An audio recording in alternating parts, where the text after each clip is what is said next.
Rewmi 24 TV. Kawteef amatina arrestation bu doy waar mbokk yi moom moo sowati fii ci diwaanu Sénégal ñu bari ca Sénégal yi nag ña ngay wax ne lii bettu ñu woon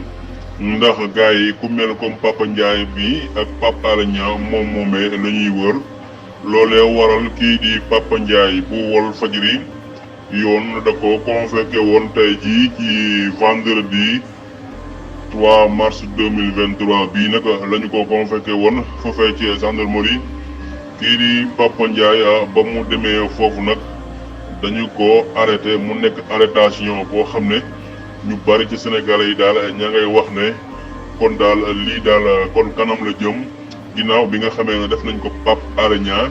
jàppaat ko ngir mën a dakkal làmmiñam ba kookee di Pape Alé Niang sax kenn déggatul ay waxam tey jii nii ña nga dalaat ci kii di Papa Ndiaye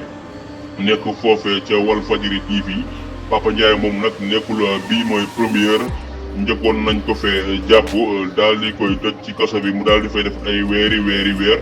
waaye ba mu génnee taxul mu am benn changement ca liggéey boobu nga xam ne mu ngay def